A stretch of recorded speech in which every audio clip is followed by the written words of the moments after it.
हाय friends आपको स्वागत करुच्ची study with Rinku Sahu channel रे। यह वीडियो आम डिस्कसन करवा caste certificate, income certificate, resident certificate, EWS certificate, employment exchange, character certificate बा जोटा आम पुलिस वेरिफिकेशन कर एससीबीसी एवं ओबीसी भितर डिफरेंस कौन अच्छी ता सहित अन्य सर्टिफिकेट मानकर तार वैलिडिटी केते दिन ता विषय डिस्कसन करवा। सेंट्रल गवर्नमेंट क्षेत्र में केते दिन वैलिडिटी, स्टेट गवर्नमेंट रे केते दिन वैलिडिटी, एजुकेशन पर्पज रे केते दिन वैलिडिटी तार डिटेल्स आम डिस्कसन करवा ए वीडियो रे। आपण जदि प्रथम थर पे आम चैनल रे आसिचंती ताले चैनल को सब्सक्राइब करंतु। ता सहित आपण जदि टेलीग्राम ग्रुप रे जॉइन नै ताले डिस्क्रिप्शन को जाई आपण जॉइन मध्ये होई परिबे। किछि दिन हला मु वीडियो आनु नथली तेणु वर्तमान रेगुलारली वीडियो आसीबो तेणु आपण देखि परिबे। ता सहित आपण को जदि किछि मध्ये क्वेश्चन अछि ताले आपण कमेंट बॉक्स रे कमेंट करि परिबे।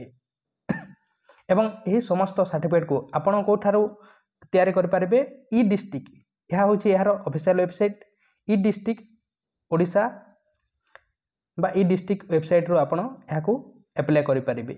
एवं एथि पय कोनोसे आपण को पैसा देबा पय पड़िबोनी, आपण फ्रीली आपण अप्लाई करि परिबे, निज मोबाइल फोन रे मध्ये अप्लाई करि परिबे।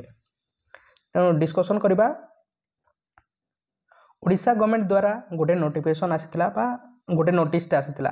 केबे नोटिस आसीथिला 24 सेप्टेम्बर 2018 मसीह गोटे नोटिस आसीथिला। ता पूर्वर कौन होइथिला जो मध्ये सर्टिफिकेट अप्लाई करुथिले पिला माने ताहार वैलिडिटी थिला गोटे वर्ष थिला बा 6 मंथ थिला। किछि सर्टिफिकेट रो जेमिति कि पुलिस वेरिफिकेशन हला ए समस्त सर्टिफिकेट रो 6 मंथ थिला बा गोटे वर्ष नै जेतांतु एही बोली तार वैलिडिटी थिला। किंतु 24 सेप्टेम्बर 2018 मसीह जो नोटिफिकेशन आसीथिला ओडिशा गवर्नमेंट द्वारा एथिरे कहा जायतिला जे कास्ट सर्टिफिकेट रो वैलिडिटी 3 वर्ष दिया जायतिला। 3 वर्ष दिया जायतिला कहार एससीबीसी बा ओबीसी मानकर, ता सहित एसटी एवं एससी मानकर परमानेंट कहा जायतिला। एही नोटिफिकेशन रे कहा जायतिला या एसटी एवं एससी मानकर सर्टिफिकेट रो वैलिडिटी परमानेंट कहा जायतिला। ता सहित इनकम सर्टिफिकेट रो वैलिडिटी 3 वर्ष कहा जायतिला। एही नोटिफिकेशन रे 3 वर्ष अटे समस्तक पई। रेसिडेंट सर्टिफिकेट रो मध्ये सेमिति वैलिडिटी 5 वर्ष दिया जायतिला। कहा पई यहा समस्तक पई 5 वर्ष लिखा होइतिला। ए नोटिफिकेशन रे केबे आसितिला नोटिफिकेशन टी 24 सेप्टेम्बर 2018 मसीह ओडिशा गवर्नमेंट द्वारा यह दिया जायतिला। किंतु यह नोटिफिकेशन ता कहीं आसीथिला ताहा विषय रे मु किछि कहि परिबिनी, किंतु ताहार कोनोसी वैल्यू नाही, अर्थात यही नोटिफिकेशन रे रो किछि वैल्यू नाही।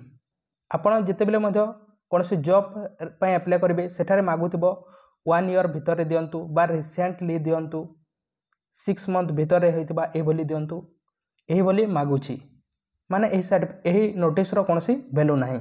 बा आपण कोनोसी स्कॉलरशिप अप्लाई करूछंती सेही समय रे मध्ये लिखि देउछि कि 1 ईयर भितर 6 मंथ भितर ए बोली लिखि देउछि।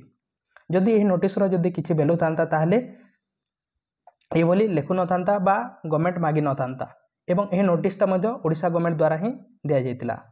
एवं आपण देखिथिबे समस्त जगह रे कोन होछि 1 ईयर वैलिडिटी रहउछि।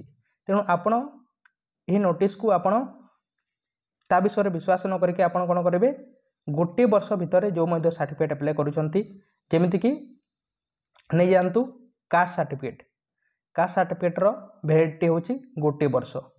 ए बोली आपण नै जेथांतु गोटे वर्ष भितर हेतिले जोतरे मध्ये आपण होई जिवो या गोटे वर्ष भितर एसटी सर्टिफिकेट हो, एससी सर्टिफिकेट हो बा एससीबीसी हो बा ओबीसी हो। एवं एससीबीसी एवं ओबीसी भितर कास्ट सर्टिफिकेट जो अछि एससीबीसी एवं ओबीसी भितर बहुत पिलांकर कन्फ्यूजन अछि। ओबीसी सर्टिफिकेट को जगह मागी थाए सेंट्रल गवर्नमेंट क्षेत्र में ओबीसी सर्टिफिकेट मागी थाए। सेमिति आम ओडिशा गवर्नमेंट रे जो मध्ये रिजर्वेशन दिया जाय थाए ताहा एससीबीसी सर्टिफिकेट अनुसार दिया जाय थाए। जदि एससीबीसी सर्टिफिकेट नाही ता आपनक पाखरे ओबीसी सर्टिफिकेट अछि ताले ओबीसी टा ओडिशा गवर्नमेंट रे जनरल बोली काउंट करा जाय थाए बा जनरल माननको जो सुविधा दिया जाय थाए से सुविधा ओबीसी माननको दिया जाय थाए। एवं जदि आपण एससीबीसी सर्टिफिकेट बाहर करूछंती ताले आपनको रिजर्वेशन दिया जाय थाए। एवं यही समस्त कास्ट सर्टिफिकेट रो वैलिडिटी 1 ईयर समस्त पय नै जेतांतु 1 ईयर ही मागी थाए। आपण एजुकेशन पर्पज रे यूज करंतु जॉब पर्पज रे यूज करंतु बा अन्य कोनोसी जगह रे मध्य 1 ईयर रु कम मागी न थाए 1 ईयर भीतर ही मागी थाए। तापरे सेमिति इनकम सर्टिफिकेट रो मध्य वैलिडिटी नै जेतंतु 1 ईयर 3 वर्ष से नोटिफिकेशन रे लिखा जाइतिला किंतु एहा को छाडी दंतु आपण गोटे वर्ष भीतर ही इनकम सर्टिफिकेट थिबा कथा एहा को ही आपण मानि नियंतु एवं गोटे वर्ष भीतर ही आपण जदि सरी जाउची तार वैलिडिटी ताहले पुनी न्यू अप्लाई करंतु निज मोबाइल रे आपण फ्रीली अप्लाई करि परिबे।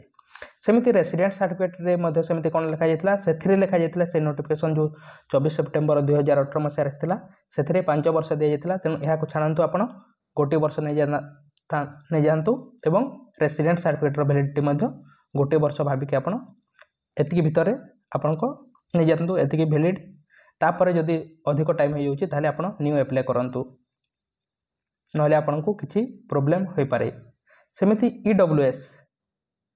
ईडब्ल्यूएस रिजर्वेशन के माने पांती जनरल माने केवल पाइथांती एहार वैलिडिटी मध्य 1 ईयर अटे। एम्प्लॉयमेंट एक्सचेंज एहार वैलिडिटी होची 3 वर्ष। एम्प्लॉयमेंट एक्सचेंज जो सर्टिफिकेट मिली थाए एम्प्लॉयमेंट एक्सचेंज करिथांती तार वैलिडिटी होची 3 वर्ष। सेमिति कैरेक्टर सर्टिफिकेट आपण कोनोसी जॉब पाउछंती सेही समय आपण को कैरेक्टर विषय मध्य मागी थाए। कैरेक्टर सर्टिफिकेट जोटा हमें पुलिस वेरिफिकेशन मध्य कहि थाउ एहार वैलिडिटी होची 6 मंथ अटे। से सर्टिफिकेट मध्य लिखि दिया जाय आपण सिटीजन पोर्टल वेबसाइट को जाई याकू आपण अप्लाई करि परिबे। सेमिति जदि आपण बाहा होइछंती ताहले आपण को रिजर्वेशन को जगह रे दिया जाय थाए जो जगह रे आपण जन्म नै छंती बर्थ प्लेस जो जगह रे आपण जन्म नै छंती से जगह रे ही आपण को रिजर्वेशन दिया जाय थाए। तेनु सही सर्टिफिकेट रे सही कास्ट सर्टिफिकेट रे कोन लिखा थिबो डॉटर ऑफ बा मदर ऑफ एही भली लिखा थिले ही आपण को रिजर्वेशन दिया जिवो। अर्थात रिजर्वेशन को जगह रे दिया जाय थाए आपण बर्थ प्लेस अनुसार आपण को रिजर्वेशन दिया जाय थाए।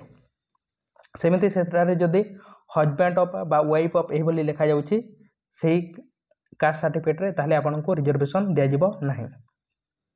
सेमिति क्रीमिलियर एवं नॉन क्रीमिलियर यह मध्य बहुत पिलांकर कन्फ्यूजन थाए। यह मैक्सिमम सेंट्रल गवर्नमेंट रो जॉब क्षेत्र रे बा अन्य मध्य कोनोसी स्कीम क्षेत्र रे यह लागि थाए। क्रीमिलियर मानकू काहा कहाजे जहा जो मानकर 8 लाख रु अधिक जदि इनकम अछि ताहले से मानकू क्रीमिलियर कहाजे एवं एमानकू रिजर्वेशन दिया जाय नहीं। ओबीसी रो से मानकू जनरल बोली धरा जाए। सेमिति आपण जदि ओबीसी नॉन क्रीमिलियर सर्टिफिकेट ही बाहर करिवे अर्थात आपण को इनकम 8 लाख रु कम अटे तेणु नॉन क्रीमिलियर मानकू रिजर्वेशन दिया जाय थाए। यह ओबीसी रो गोटे पार्ट अटे। तेणु यह थिला सर्टिफिकेट समस्त सर्टिफिकेट रो वैलिडिटी विषय आशा करूछि आपण बुझी पारिथिबे। कोनोसी मध्य जदि क्वेश्चन अछि ताले आपण कमेंट बॉक्स रे कमेंट करंतु। तेणु थैंक यू।